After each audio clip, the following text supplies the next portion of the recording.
And welcome to the first episode of WarDice. I'm Gonzo.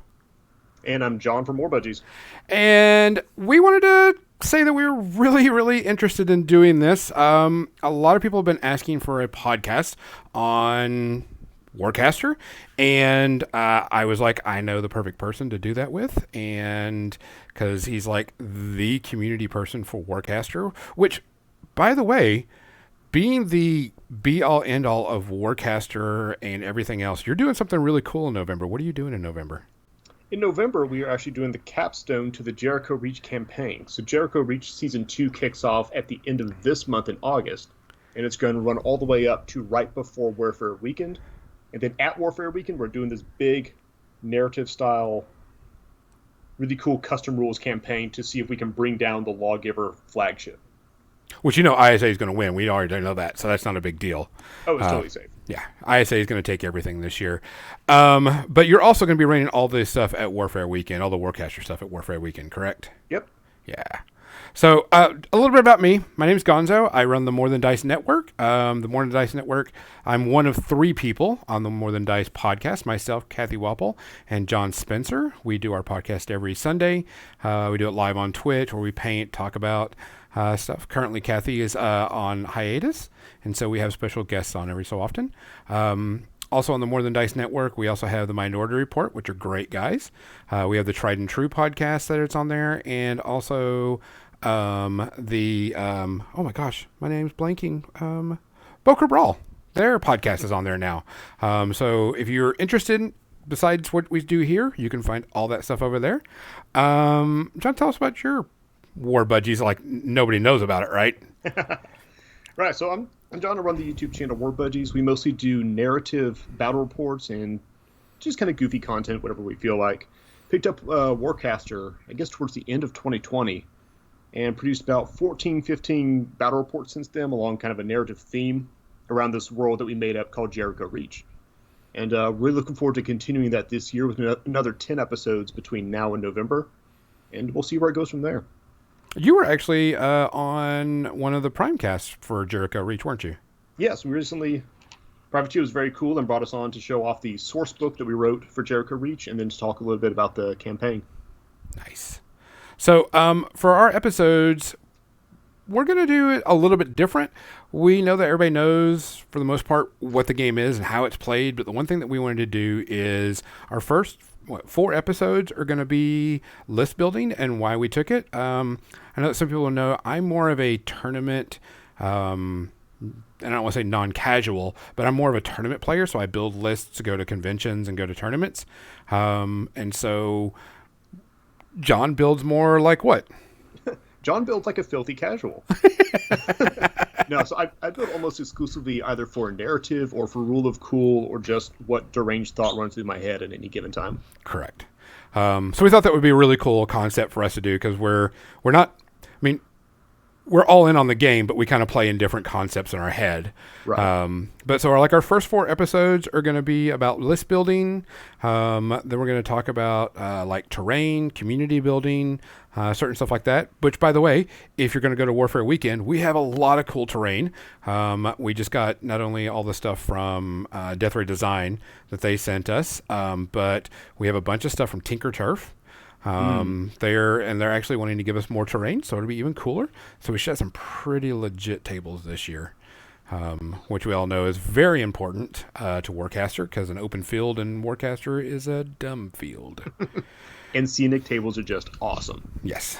Yeah. It's always fun to have 3D stuff on there, which I'm glad we're seeing more of. Yeah. So pretty much what we're going to be talking about is we both built lists. We will post the lists in the podcast thing so everybody can see it. But we decided to go with Aysa because Aysa is the best faction in the game, no matter what anybody tells you. And both John and I agree on this. Absolutely. It is not authorized to say otherwise. Correct. We get, nuked from orbit if we say differently. But so a little bit of background. You know more fluff than me. What is Aysa? Yeah, so I'm the trade-off for not being a big competitive player is I'm an absolute lore and fluff hound. I love the story. I love the setting that we've got going on here. And, of course, I love the Aysa because I'm required to. So For those of you who may be new to Warcaster, we're going to back up a little bit and go back to when the Infernals arrived on War Machine, in the world of War Machine, and they showed up to take a bunch of souls. There were a whole bunch of people who said nope, and they went through this gate to another galaxy. And that's roughly the foundation of the world of Warcaster. It takes place in the Cyrus galaxy thousands of years later. Well, as humanity does, as they're sort of figuring things out, this group called the Iron Star Alliance stood up and said, we have a plan for how this is going to work. And everybody else said, cool, so do we. So the ISA pulled out very large guns and said, maybe you didn't hear me. I said, we have a plan. And that sort of set the theme for how things are going to go in the Cyrus galaxy. The Iron Star Alliance is now this vast military authoritarian force. They're very, very good at what they do. There's no arguing that one. They're in the right all the they're time. called the first and greatest of humanity. But they do have a chore ahead of them. You're looking at very, very standardized, very authoritarian, very rules-driven. They got a system, and you're going to follow it. Their technology is actually, you know what? I hate to say this, but they're kind of the generic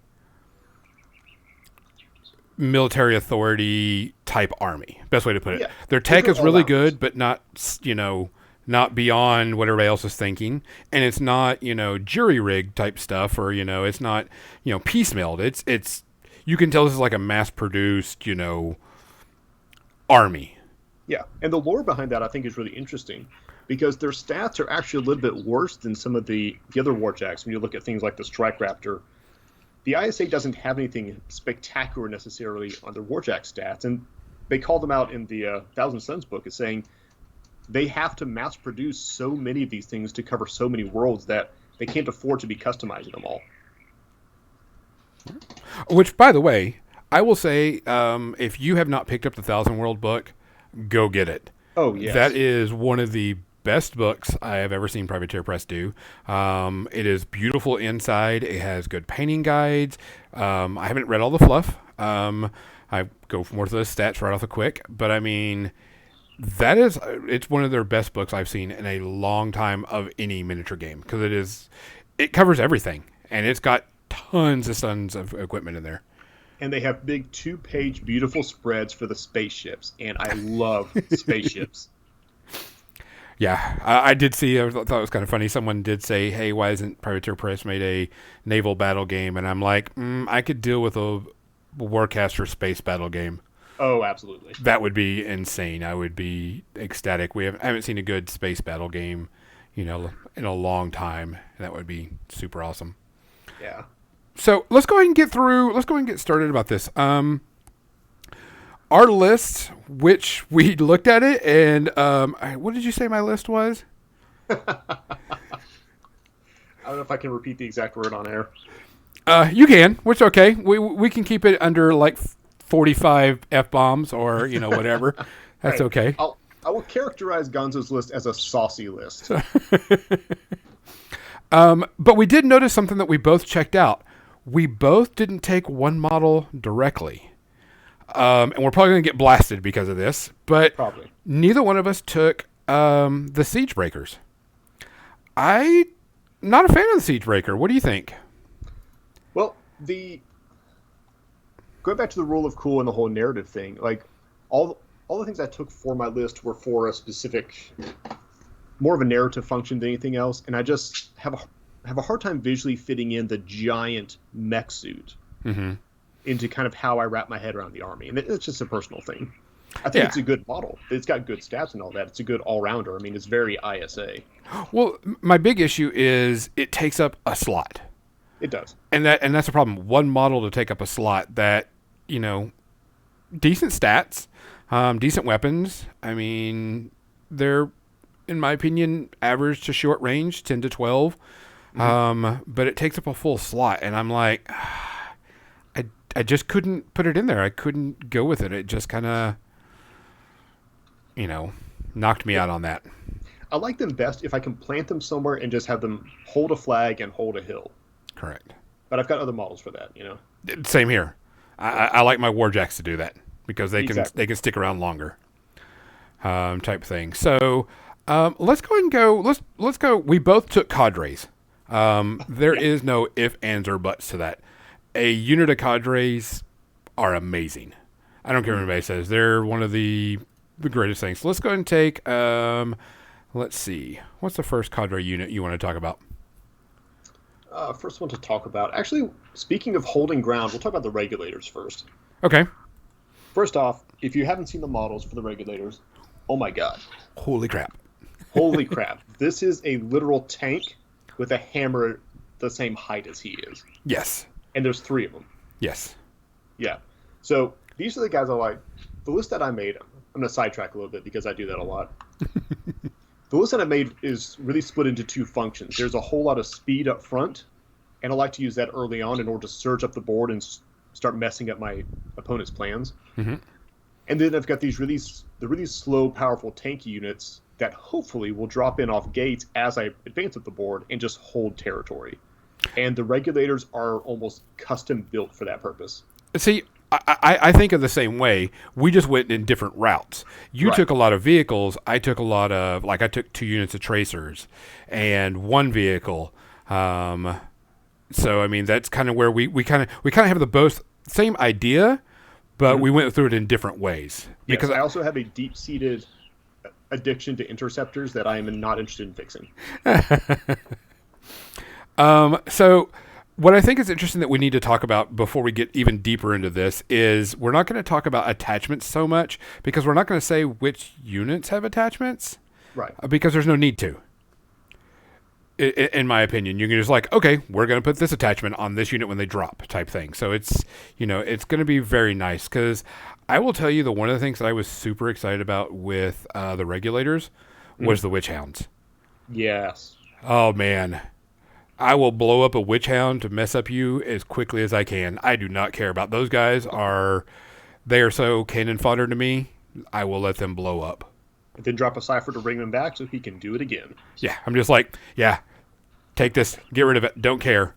I mean, of course, it does start to get a little bit more expensive because your squad, goes up, to 4, but, 3 Witch Hounds on there to really mess up anybody that's heavy on the Arc Exchange and stuff, and especially if they have,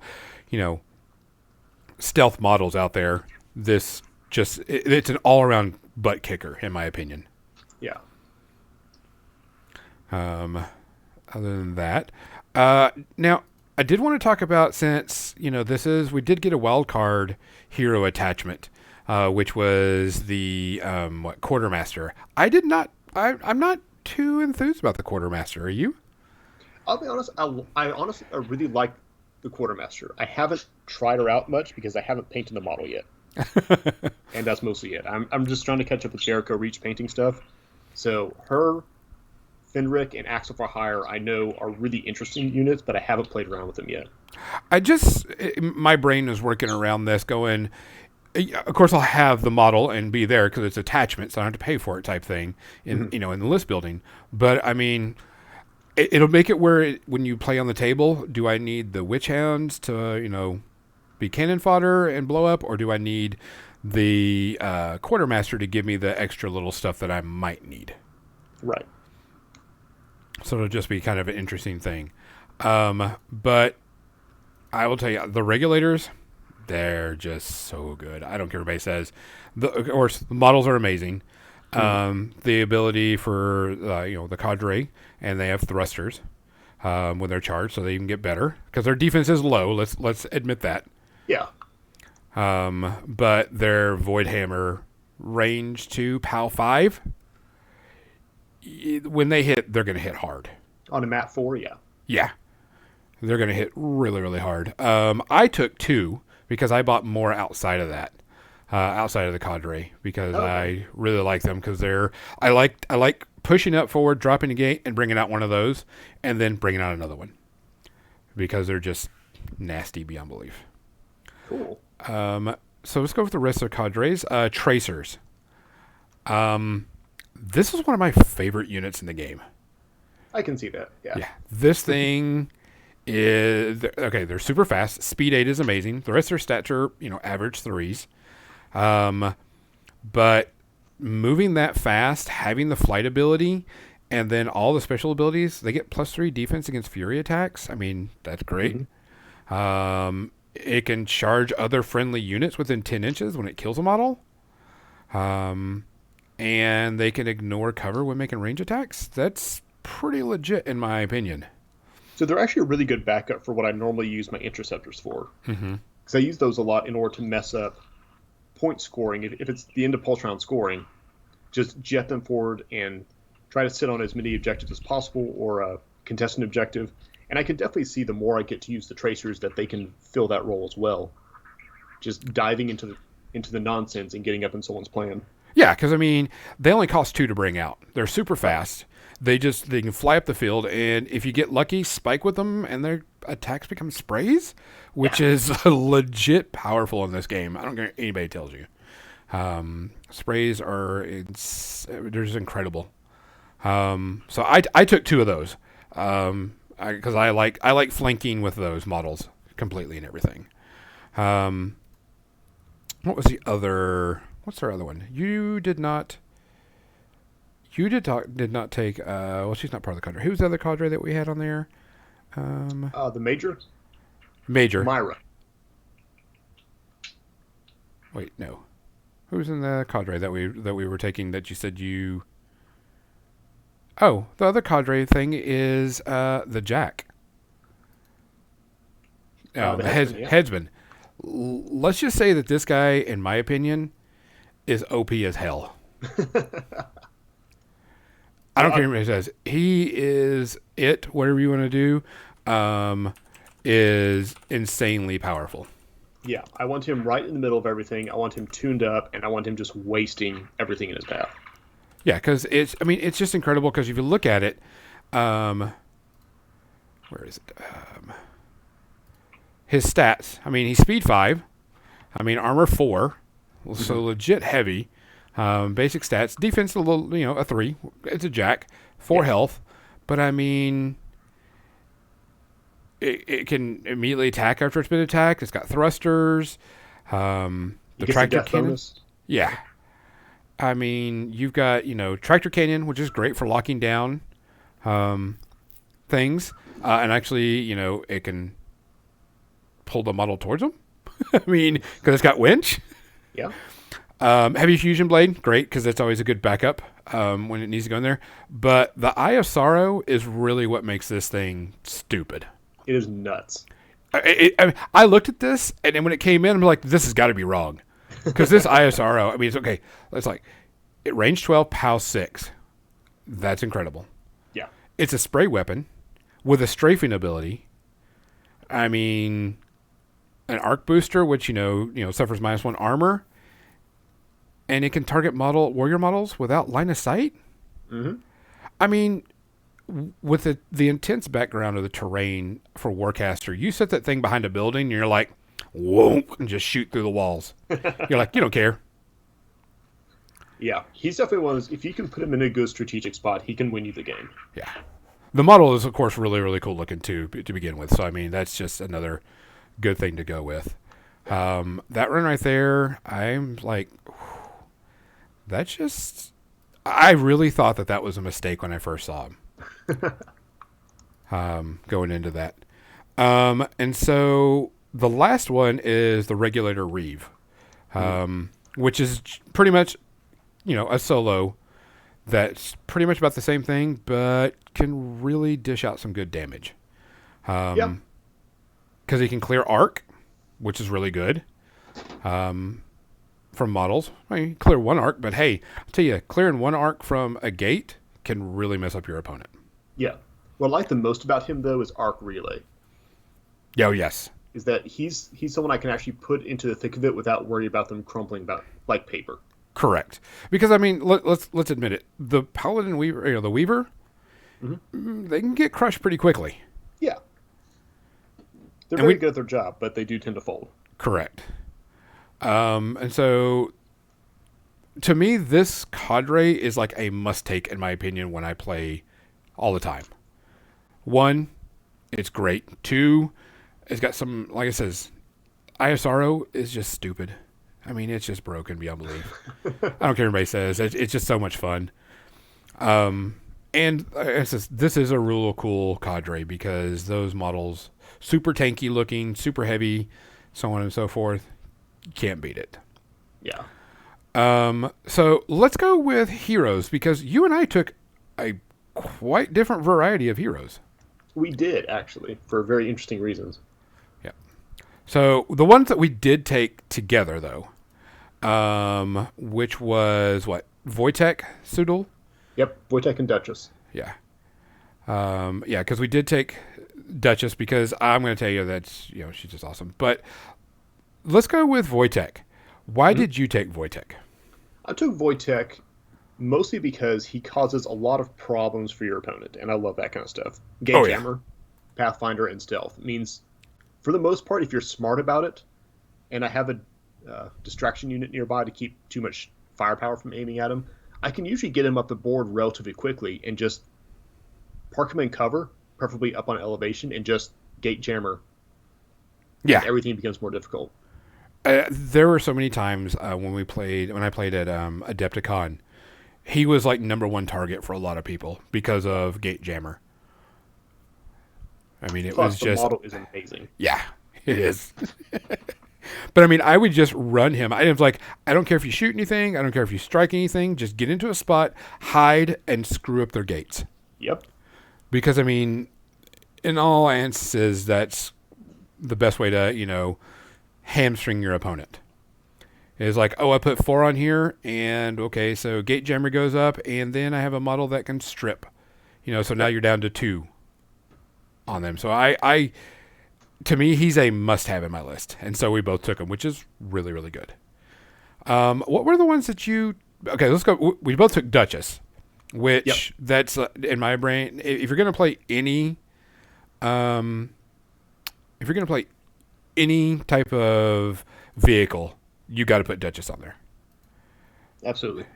I mean, she not only does she, her maneuvers and her special maneuvers for her are really good, but we both took different weapons. Mm-hmm. I went with Tempest Cannon because it's a spray weapon. I love spray weapons. Yeah. So I also took an Interceptor with the Tempest Cannon. I gotta say, though, I don't know if I would take Duchess by herself without another Interceptor, though, because if she dies, then that vehicle role is out the window. Correct. And which is one of the things that for me, it's hard to put more than one vehicle because one, they're costly, but she's just really good. Mm-hmm. In my opinion, she is super legit with her abilities and everything that she comes in. And like I says, what weapon did you take with her? So with her, I took her signature weapon, the Null Torpedo. Mm-hmm. I haven't played with that yet, so I don't know anything about it. For the most part, but I mean, it does have some good abilities. Like, what are some things that go with that you like about it? So it comes with System Failure and Null Strike. So it's a really good thing to run around and tag your opponent's Warjacks, especially the ones who are causing problems for you. Yep. So I took her into Interceptors, and each one has a very specific role in mind. So I've got one with an Immolator who's out there to tag the expensive units, put that -1 Mat Rad on them. One with a Tempest Cannon, because you're absolutely right, sprays are just amazing. Oh, yeah. And then Duchess to run around and just make life hell for Warjacks. I mean, she has some good abilities. I mean, her maneuvers. I'm going to tell you, the vehicles, they really are very awesome in this game because even though they can fly really far and, shoot things pretty good, speed 9 for the most part for Aysa, the maneuvers really, really can help you out get where they need to go. Yes. I know when we get shot up, evasive action, full burn, all the little things that they have on here. And it could be daunting for a new player to go, what do I use when? Because you do have to know when to use their maneuvers. Right. You just use evasive action until you're ready to jump on an objective, then use full burn. That's all you need to know. There's nothing more infuriating than having this massive vehicle sitting on your lines and you can't hit it because it's running like Def 4 or 5 and it's got evasive action going. Yeah. So let's talk about the ones we didn't, because I chose 3 that you didn't, and you chose a couple that I didn't. Right. So I actually only took not counting Duchess, I only took the minimum 3. Yeah. And I think you took at least 1 extra. Yeah, I went with Major Aysa, I guess you pronounce it, and Dr. Hurst and Axel for hire. And they all perform roles that I need. Gotcha. That I Why think don't you go and explain Dr. Hurst real quick? Okay. I know you have very strong feelings about that model. To me, she is a must-have in any list. I don't care what anybody says. She's usually my first drop on my first, the first round. For anything else that anybody that activates within 10 inches can get charged up with 1 arc. So I think that to me is like super, super important. So she can dish out, and it's just by walking. When that unit activates, you can charge that unit up.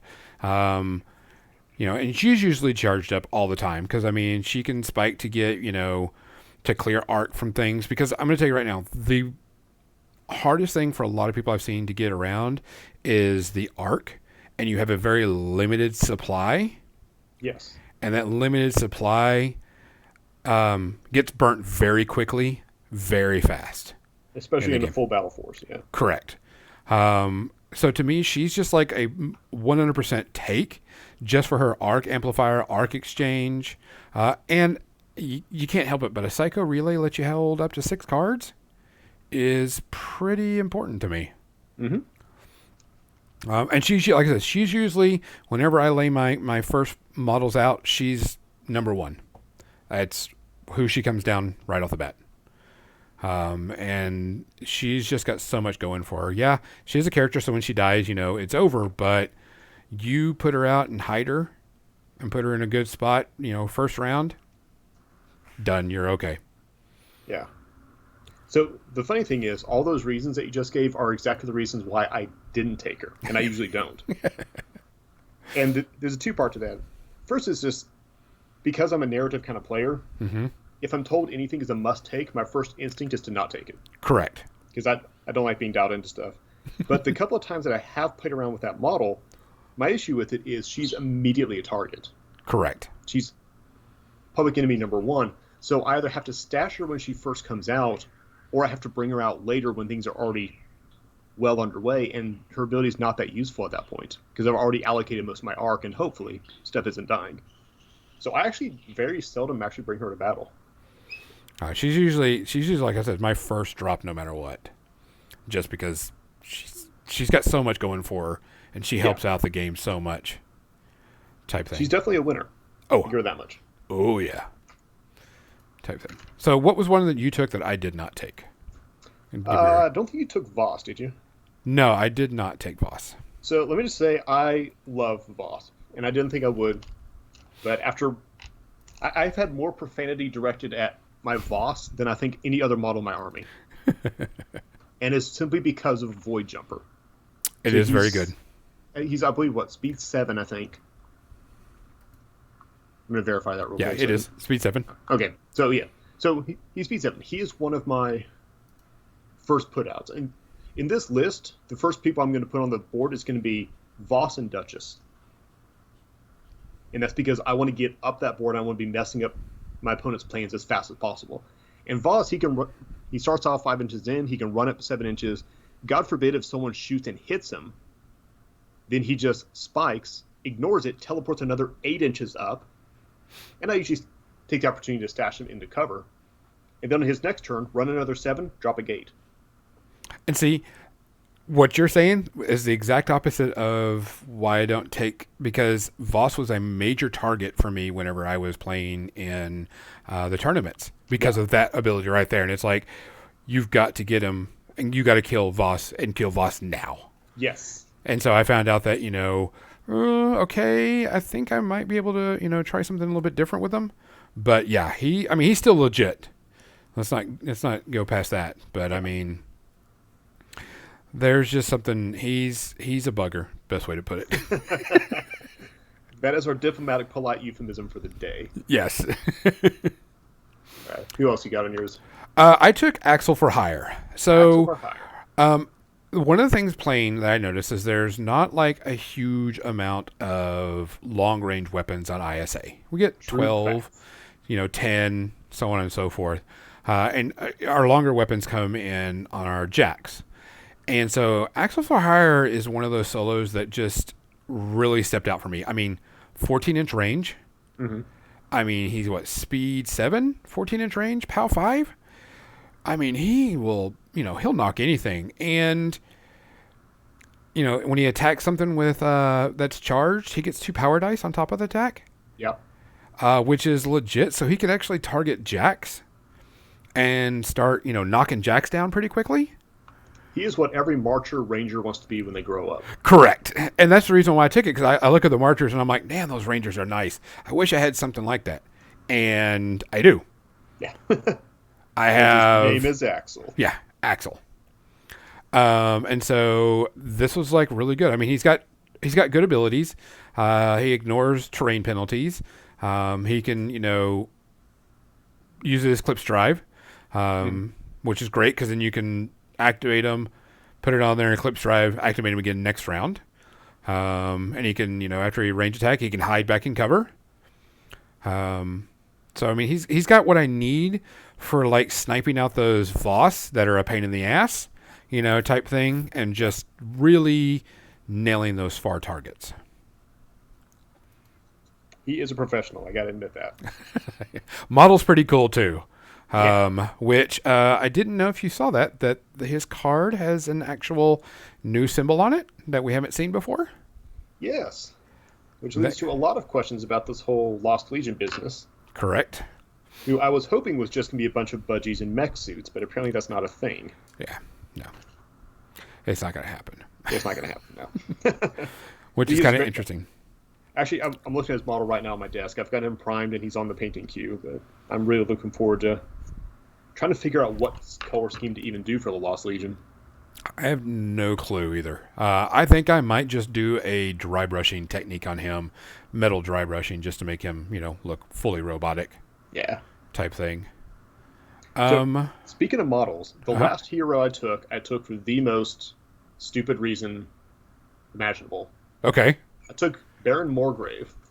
Now, I honestly, I like him for chewing up infantry. Uh-huh. But the reason I took him is because the con exclusive model of him as a vampire is so disgustingly amazing. Oh, yeah. That I have to take him.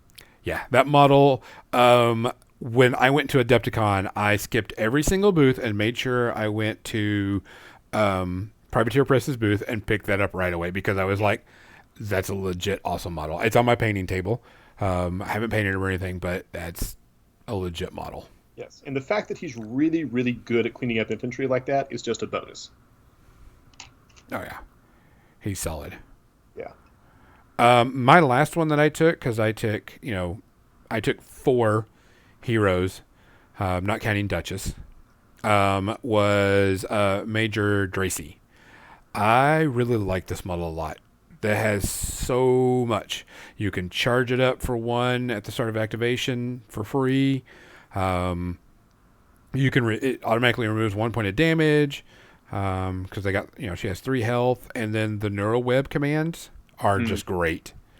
Battle Matrix. Anybody within 10 inches, they get +1 power dice to attack rolls. Yes. You get to choose field promotion. You can replace models with an equal or smaller base solo from the reserves. So you can I really need this. Put that in. Yep. And then the Impulse Agitator, which lets the unit move their speed again, is just really good. The only issue I have is she's going to be, you have to protect her. Yes. I mean, her armor's really low. Her defense, I would say low. It's 3s. But her speed is 6, so she can get up and you put her in a spot and hide her, and then just have everybody move around her within 10 inches. And she provides a good, solid bubble. A bubble of bullshit, the best way to put it. I mean, come on. +1 power dice to all your attack rolls? I can think of some good candidates for that one. Yeah. I mean, you think about it. If you really think about it, it's a 10-inch bubble. So it's, 10 inches on each side. Mm-hmm. And if you're in that, you get the ability. It's not choose, just while within it. And the other two are choosing, but I mean, I'll tell you, you put a jack, you put a jack in 10 inches of her, and that jack's just going to kill everything. Yeah, and she's really nice. And I know we built these for full battle, but in skirmish is really nice because she gets anywhere near the center of the board, and you're covering most of the board with that bubble. Oh yeah, yeah. She's that 10-inch bubble is amazing. And it's not what's even more interesting about it is it's not choose a model in line of sight. It's choose a friendly squad within 10. Yeah. Choose a friendly non-vehicle within 10. Not line of sight. Doesn't have to matter. Just she sends up the radar. Satellite signals bounce around the planet and good to go. Her strafe gun is pretty good. I mean, it's not her. It's not greatest because it's only like a PAL 3, but it can help clean up. Yeah. Let's talk about our other solos that are not heroes. The Weavers and Commanders. Yeah, nothing spectacular there from my end. I took the 2 Weavers because I like having backup at full battle force. I honestly don't use Furies as much as I should. So when I'm doing skirmish, I typically only bring 1 Weaver. See, I only bring 1 Weaver also because I don't do a lot of Fury. I'm very picky. So some of it just doesn't fit my play style. Yeah. But the ones I use, I use them, it's like a knife, surgical knife when I use it. And if you guys have seen the Jericho Reach campaign, some of the games have been bought and sold by that 1 Fury that manages to get through. Yeah. I mean, but they do serve a purpose. The Weavers can, give out arc or take arc away. And that's most of what I use them for. The same here. It's mostly to put arc on something. Yep, it's arcane synthesis walking. Yep. So I did have a Weaver knock the crap out of a Jack one time. Because I rolled really well on a hit and the dice spiked beyond belief and he took out a Jack and my opponent was like, well, holy crap. And I'm like, yeah, you don't mess with them. And of You'll course, promote that, man. Yeah. But we both did take Commanders. Yep, it's classic. Yeah, I always take at least 1 just for the simple reason that the command interface can remove, activation tokens. Yeah. Which is removing an activation token is so powerful in this game that I think a lot of people just don't, or I wouldn't say a lot. I say some people just don't get how powerful that is whenever you're playing in a scenario that requires you to go get something and bring it back. Yes. Because you walk up there with that unit, grab that objective, and then you spike with him to get rid of that, and, the next turn they run away again. So you're not waiting a long time to do that. So, and that's pretty much all I use the commander for, is just to get rid of activation tokens. I have a personal obligation to take the commander because I've got a custom model that I did for Taria, the main character of Jericho Reach. So I have to bring her to my battles now. Yeah. It's a rule. The other solo I took that you didn't take is I took an Automech. I haven't had a chance to play with him a lot, but I like him because I like to sit him, close by a Jack just to, you did this. No, I don't care. Automech's going to take care of it. Yeah. I probably would have taken one if I'd remembered him. Oh. But I just finished painting him this past week, and so he's out in the studio right now, so I forgot that I had him. Yeah, they get to, if they have an arc on them, which my list does a lot of adding and taking off arcs, can remove an activation token off of a Warjack, which if anybody knows, you let a Warjack, get 2 turns off in the same, phase, it's just incredible. Especially the way I built my Jacks. But it's they're super cheap to bring out. And I don't care if they die for the most part because they're there to do a few things and then walk away. Exactly. They're not going to be killing a bunch of stuff, although they do have a spray weapon and the fire continuous effect, but still. The ability to repair, remove activation tokens is super important with Jacks. Yes. The only thing we need now is an Automech with a coffee mug. Hey, I think you should probably sculpt one. You can sculpt one. I'll do what I can. I'm sure you can do it. I think the only thing we have next is our jacks. Yep.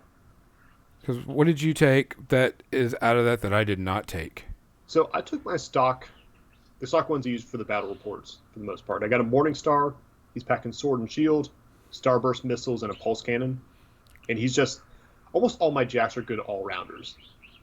I don't like having a jack for one specific purpose except for the last jack in the list. Got a Firebrand, sword, shield, Harbinger cannon. He is my favorite model. He is the model that got me into this game. Which one was it? He's a Firebrand, sword, shield, Harbinger cannon. That is usually one of the ones I take in my lists up until now. Because I've started to use my jacks. My jacks are built for specific purposes. Yep. Type thing. I put that model together for my friend Miranda over at Wargamer Girl. We were unpacking them at Valhalla, and I put that model together, and I was like, this is amazing. What is this? And it was a Firebrand, sword, and shield. So he always comes. Oh, yeah. And then I've got the shooty one with the grenade launcher, the Immolator, and the assault rifle. He's just there to spray nonsense everywhere. Yeah, so we both took 2 Morningstars. No, you took 2 Firebrands and 1 Morningstar, and I took 2 Morningstars and 1 Firebrand. And was actually put 4 jacks in our list, which I think is kind of interesting that we went that way. Just because the jacks are incredibly awesome in this game. I know a lot of people have, pushed for, put less jacks and more troops because they are able to do more in objectives and moving around the field, but I'm just like, there's just something about it. And so, like, my Firebrand that I use, I use as a sit and hold objective. Okay. So I take double shields, which is, stupid. It's visually very cool, though. Oh, yeah. They are amazing to look at. It's very cool to see double shields on a jack on there. And I took, of course, the Immolator because all he's doing is he is going to sit right there. And then I needed something that can still effectively shoot. And with a 16-inch range, it was very well worth it, in my opinion. Yes. Does a fire continuous effect and, PAL 5. So I was like, that's what I had to do with it. And so the head I took with him was the Recon Revelator. Okay. Which lets him ignore stealth. Which is great when I have range 16. Yes. So I sit on an objective, put the 2 shields up, kind of haunch down behind them, and just start trying to pop shot with the range 16. That's just how I've got to go. And that fits? That's what they're made to do. So let's talk about one of your Morningstars. Well, actually, let's point out, neither one of us took the iconic weapon for the Morningstar. Yeah, we're gonna get flayed and beaten up and thrown to the pit for not taking Gatecrasher. You are, because I'm the fluffy narrative guy. I have an excuse. I have. Okay, so I wanted to say the reason why I don't take a Gatecrasher. I look at it, very cool ability, very awesome, can really do a lot of good stuff. But like I says, I think one of the biggest issues is using arc and throwing that out there, and then you having to put 3 to 4 arc on it when it comes out, or I can't remember how much you can put on there when it comes out, is it's balancing that arc usage, which is a very big part of the game. But I can't get around. I'm like, I just can't see putting one of those just for that ability when I could use the card that gives me that, or just bring it out normally. Right. Type thing. So I just have to kind of wait and see. Yeah. So I did not take it either. It is too arc intensive for me for the way I play. Yeah. My thing is, it cost me a gun. Correct. Which I could be using every round. But I've also, and it may be a personal playstyle thing, I've never been in a situation where I've needed it. I've been in situations where it's nice, but I've been in plenty of situations where I'm like, I wish I had one more round of shooting instead of the stupid Gatecrasher. Correct. So I completely get the love for it, but it usually doesn't show up on my list. I've got one Morningstar I'm still building. That'll put it on. Yeah, see, I just have a problem with it due to the fact that there's very limited resources, and I'm constantly using up them to almost the max of my ability. Right. Type thing. So you can flay us, you can get mad at us, you can yell at us.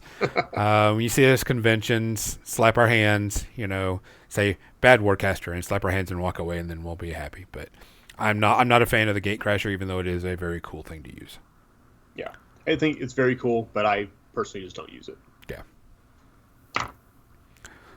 So, go ahead and talk about one of your Morningstars that you built and the reason behind it. So the take on all comers Morningstar, which is a name I just made up. Okay. Yeah, but it's not like your first turn. So he packs the Sword and Shield combo because not only is it visually very Aysa, very Knight Paladin, very kind of Menoth actually, but he's honestly pretty devastating. The heavy fusion glaive up close and personal is pretty devastating. Oh yeah. So that secures my getting personal, especially when it comes to clearing objectives and all that. The Starburst missiles I absolutely love because, if I'm not mistaken, if you're charged, you can re-roll the attack roll. And those things have paid dividends so many times. I'll double check my math on that. Yeah, while you're charged, you can re-roll ranged attack rolls once. So it's a good way to throw some hate and discontent around. We're ISA, so we don't mind blasts. Everyone else hates blasts. Correct. And I have a Jack just built for that. Yeah, exactly. So then sorry, not the pulse cannon, the null cannon. The null cannon is just fun. It's entirely there for fun. It's that one extra shot for when you really need to inflict some pain or take that last arc off something. Okay. So my first Morningstar technically is another one. It's a sit and hold. I do double assault shields. Shields, yeah. Yeah. That's just so devastating. Trying to get through that armor is such a pain in the ass. And I like Starburst missiles. It's a blast weapon. And it's range 14, POW 4, which is great. And see, I went with the Arc Exchange on this one so I could always get the reroll. Gotcha. Because this Jack to me is I walk up to an area, sit down, hunker down behind the shields, and just start lobbing things at whatever I can. So always usually has an arc to begin with. Typically will, shoot and cover a good distance. 14 inches is pretty far. Yeah. And it can survive tons of hits no matter what. Fair enough. Where are we going? It goes to what? Armor. What is it? Armor ridiculous. Yeah, where is it? Assault shield gives him what? +1? So it goes to a 6? Yeah. With, 4 health? You got to really spike really hard to take it off, and you got to really concentrate on it. So, it's just completely stupid. Yeah. It's pulling resources from something else either way. Correct. And if you're sitting on an objective or, contesting areas and such, that to me is just unbelievably awesome. What was your last Jack? Those were the only 3 I had. The 4th one would have been the Oh, okay. Yeah, my next one, and this one is built for a specific purpose, and he is a dick. And it's the best way to put it. So it's a Morningstar. I put Dauntless on it. Okay. So every time it destroys a model with a melee attack, of course, gets to move 2 inches.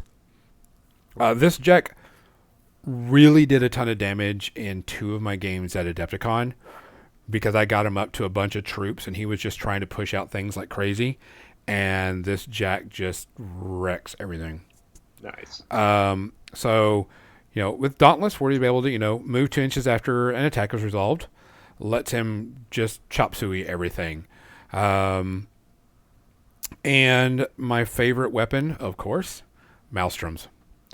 Dual Maelstroms. Yeah. I don't care about, the defense matrix on it. It's just a spray weapon with range 10. Yep.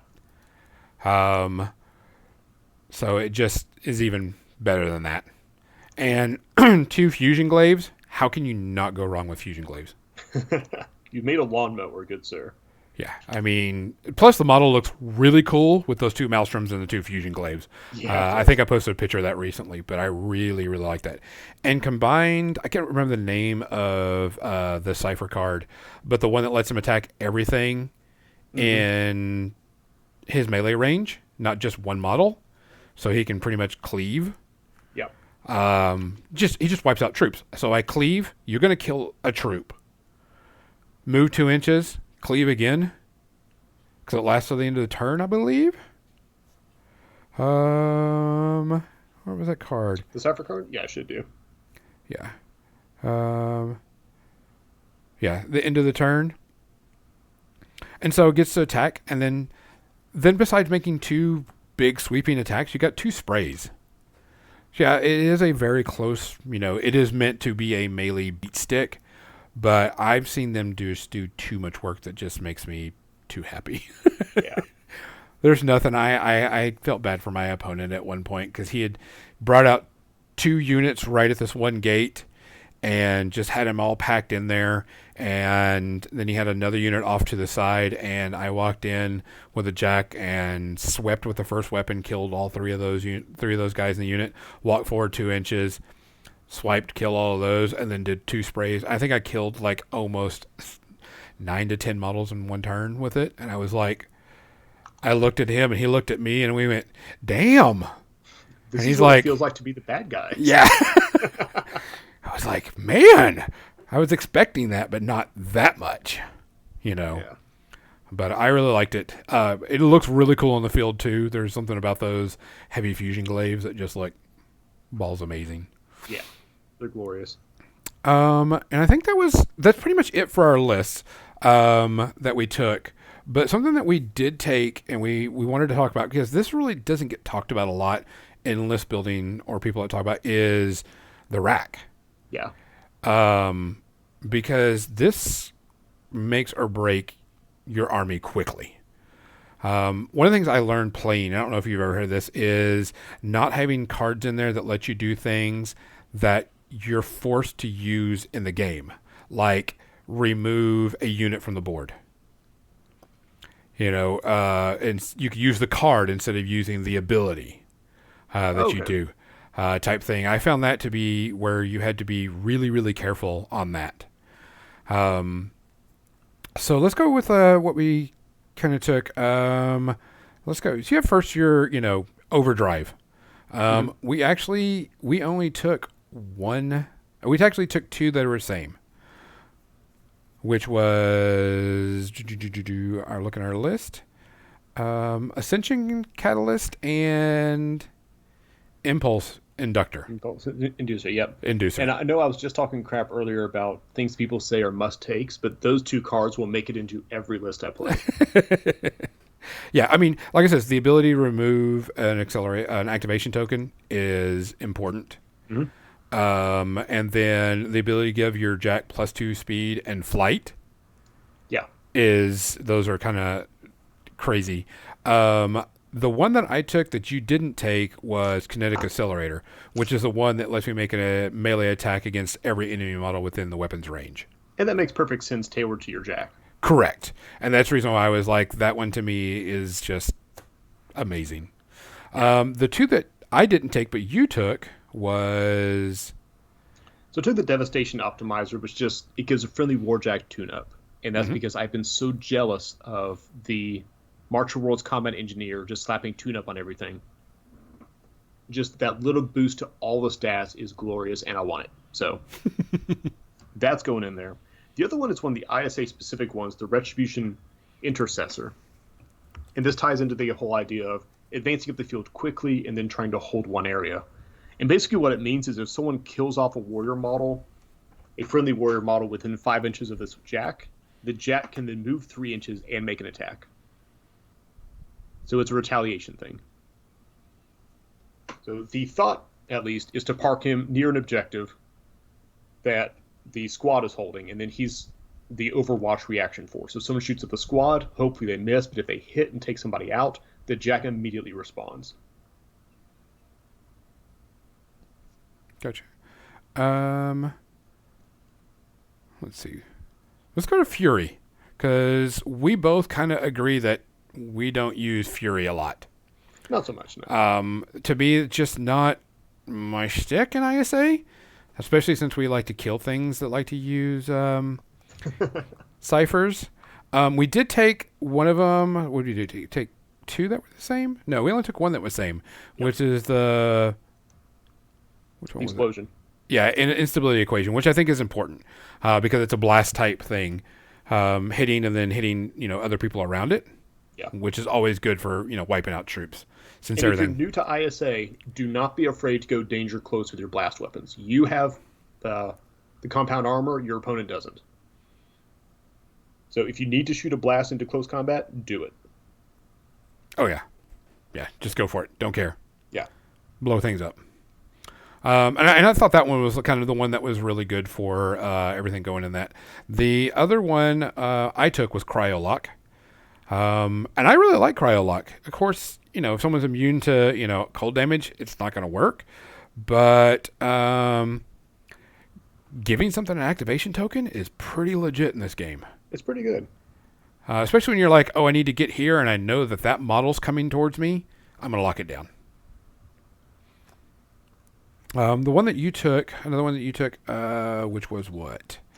Pyrokinetic Surge. Yeah, so my three are actually some of the ones from the original set. Mm-hmm. So nothing too crazy in there. Just Velocity Projector, so you slam something backwards. Pyrokinetic Surge, because I love setting things on fire. Lets on my inner men off. It's fairly standard. I tend to stay away from Cryo Lock. I used Cryo Lock a lot when I first got into the game. And I got out of it because most of the times I'm reaching for a Fury, it's when I need to take just one more point of damage off somebody. Correct. And Cryo Lock would frustrate me because it doesn't do any damage. So it's incredibly useful, but for my particular playstyle, I want to just be able to nickel and dime a little bit more damage, either at the start or end of my turn. And the other one that you took was... That was it. Was it? Projector and the Pyrokinetic Surge. Yeah, because I took, was it Volition Anchor, which is an ISA-specific one. And it's very cool. Yeah, one, it lets you, drop someone's armor down by one, and then people get rerolls against that model, which to me is just super legit when it comes to it. You might as well call that card marked for death. Yeah. I mean, you lay this on a vehicle, and you've got to get rid of the vehicle. It's just... to me is very important because if I need to take out that target and I need to take out that target now, that really goes for it more than anything else. It's also a really good counter to stuff like your double shield Morningstar. Like if I need to bring down that armor 6, let me take you to armor 5 and then start re-rolling my attacks. Yep. So one that we were really kind of was really different on was our harmonics. Yeah. I thought that our harmonics, I don't think we took one that was the same. No, we had two. Aggressive Theorem and Encrypted Command. Yeah. Type thing that we took. So Aggressive Theorem, this is like a no-brainer card in my opinion. I agree. You target the model and they can make one additional melee or range attack. I mean, come on. Yeah. And the most important thing about that is that it doesn't care about activation tokens. Correct. Which makes it even better in my opinion. Yes. Because actually we need to go back because we didn't talk about our squads that much. Because I think we kind of glanced at it because we both didn't take a lot of squads. I only took 2 Paladin Enforcers, and you took what, 2 Enforcer or 1 Enforcers? Annihilator? Enforcer and Annihilator. The Annihilator is simply because the Harbinger cannon is boss. And see, I've used them a lot, and I wouldn't say I'm underwhelmed by it, but I was like, I have better things I want to take. They will make more sense once we get to the geometric part of the cipher cards. Yeah. And then what we did take, what was the other one we took together? Encrypted Command? Encrypted Command, yep. Yeah. Which is another one. Remove the activation token from a solo. I mean, that's what the game makes or break you, is activation tokens. Yeah. And so the one that I took that you didn't, which came into play a lot for me, because people will come up and go, oh, I'm going to kill 2 models in that unit, not kill the third one, and make you use your ability to recall the unit, was recall initiative. Yeah.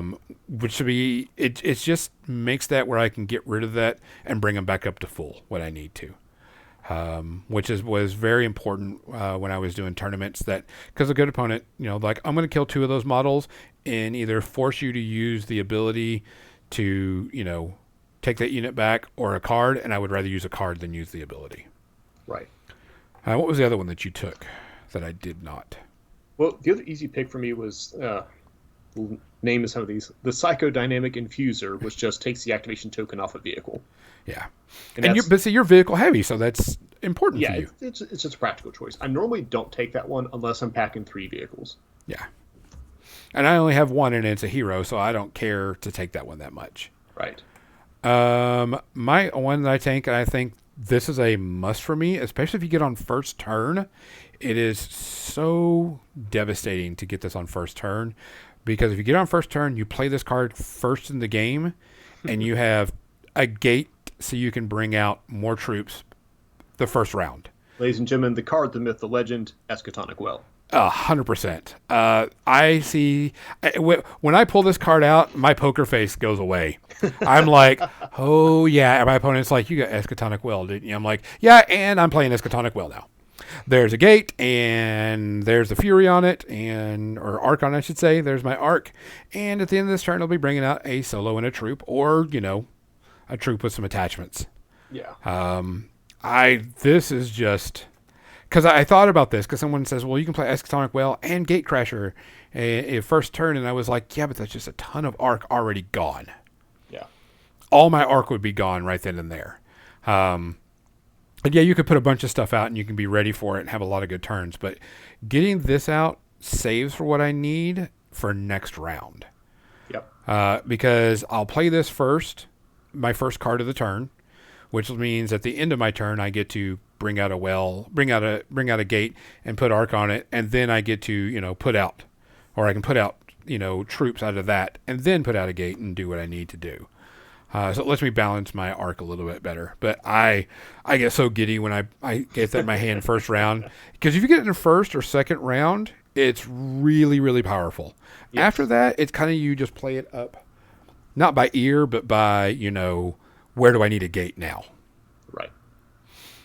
Type thing. The only other one I took was Arcane Synthesis. I know we have that technically on our Weavers, but my Weavers die so fast on a regular basis that I really like having that card where I can just surprise charging Jack up to 5. And our last ones are Geometrics, which we kind of were, off on this one too, because, you took quite a few of them that I did not take. Mm-hmm. And I'm kind of getting mine in order because I was like, oh, I need to get these in order. So one of the ones we did take was Reiteration Complex. Of course, additional range attack. How can you not love that? Yeah, that on the Annihilators has proved devastating beforehand. The ability to let your squad go twice, technically, or shoot twice, is really, really good in my opinion. Yeah. Especially because you do have to use it during their activation. But walking forward, shooting once, oh, I didn't take you off the board, I'm going to take you off the board now. Yes. And having a squad of Annihilators with Harbinger cannons, if you can spike, you're ignoring line of sight and cover. Oh, yeah. And then you're shooting twice with everybody. The other one we did take, and I think this one I took after playing a few games where it was a go get the objective and come back, was the Displacement Index. Yes. There's something about, okay, this unit's going to run or going to move and then go 3 inches again. Hey, or go 3 inches and then move to drop off the objective is really powerful. Yep. Especially when you counter the fact the way squads move. Pick a model, move it, put them within 2 inches, and then you pick up the guy that's the furthest along, move him 3 inches, and then put those guys 2 inches in front of him. Really makes a lot of sense in my opinion for going for that. The last one that we took together was Tachytelic Metamorphosis. Well done. This one is, I had to say that in my head before I even tried it. I don't know if that's correct, but you said it with confidence. That was good. Yeah. This is another one. I mean, it's an ISA one. +2 rat, mat, and defense. Yep. I mean, okay, so my squad's going to hold this area and blow up anything that comes near it? That is straight up a tune-up on a squad. Yeah. Just unbelievable.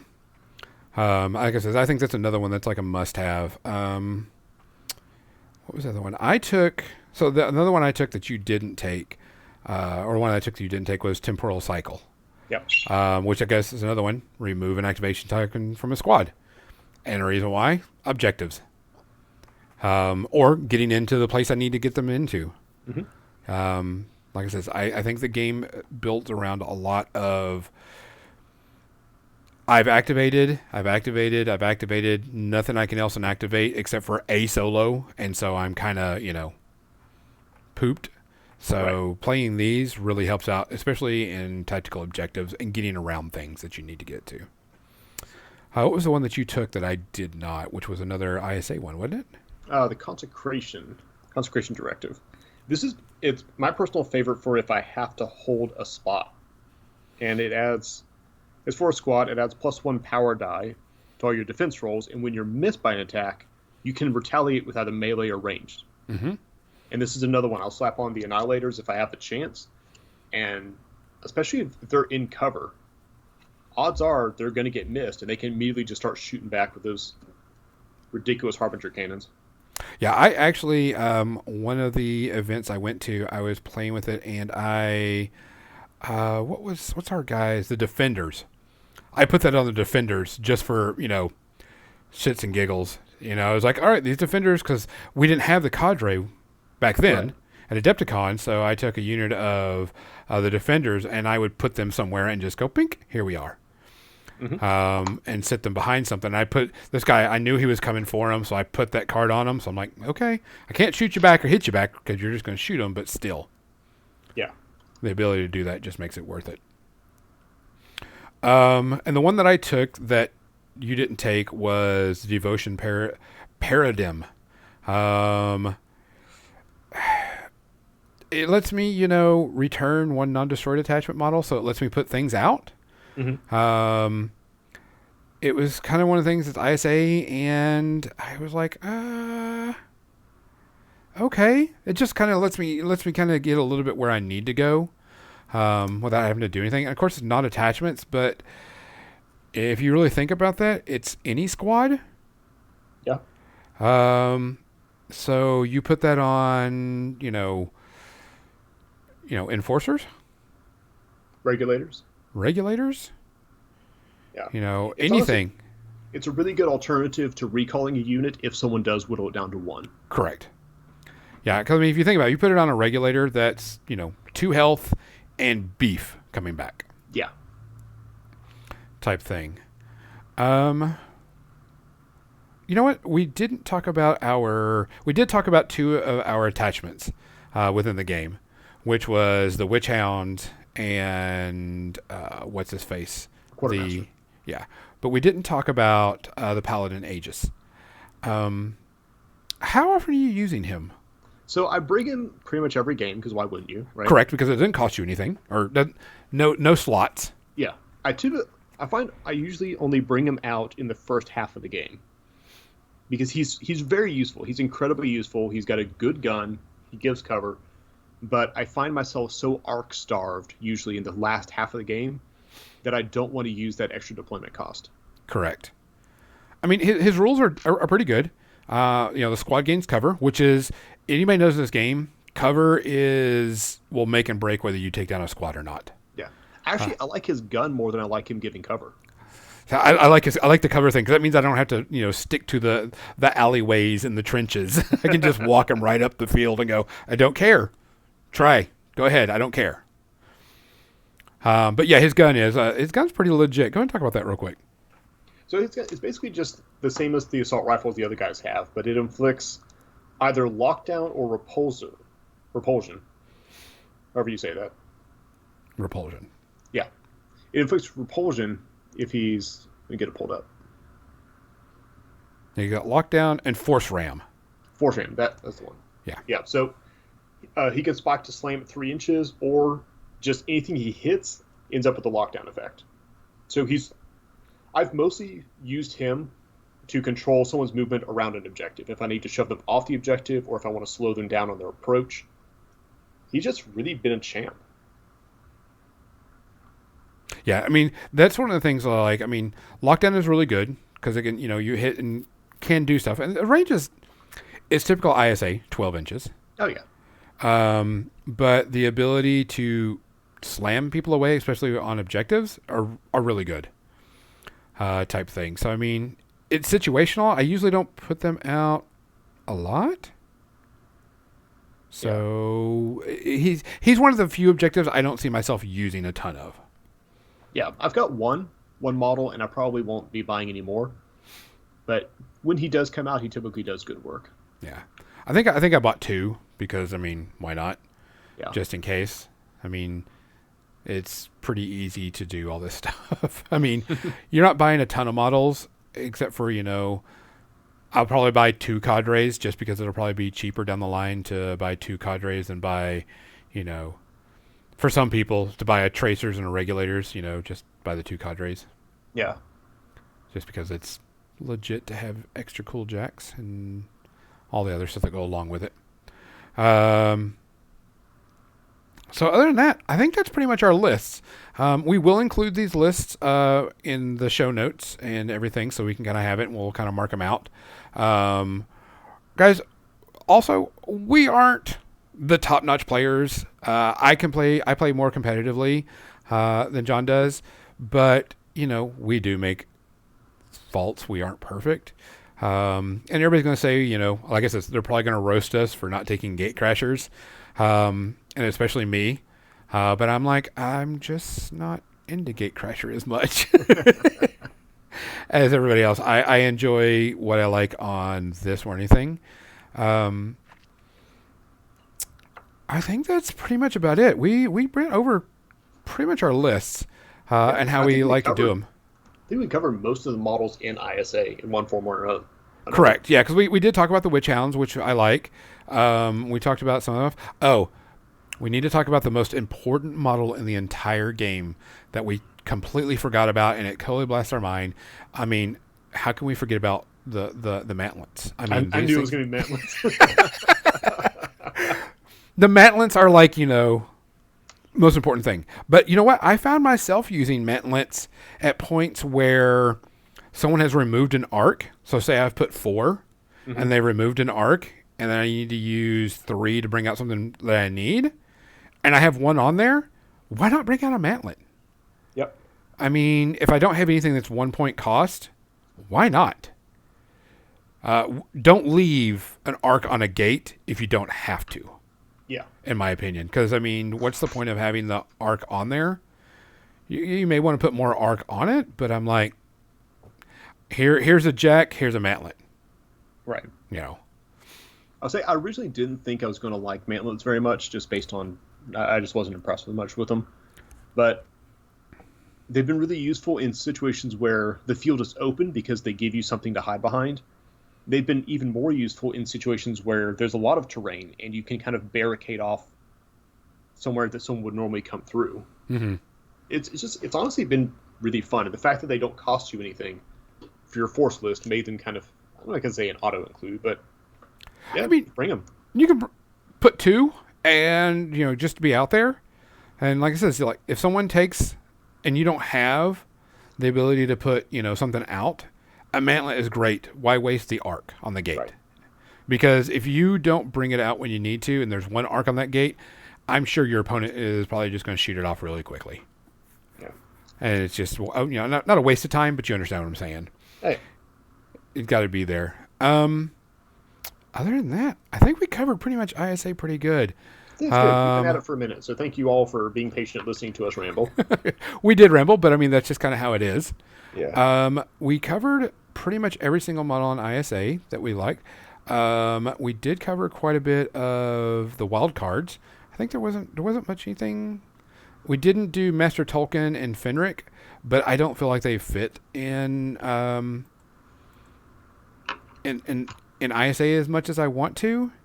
I imagine we'll get to more of the wild cards as we do more of the episodes. They'll fit into other lists. Correct. Yeah, I just don't feel that those two guys fit into Isa like I like. Yeah. Like what you're doing. Like I said, guys, we appreciate you listening. If you want to hear more, we're going to do more episodes, at least 3 more on list building and talking about terrain and community building. We'll try to bring them out as soon as possible. Other than that, man, this was really fun. We got to do this more often. Yeah, absolutely. So for WarDice, I'm Gonzo. And I'm John from WarBudgies. And here we go. Let's play that cool outro music.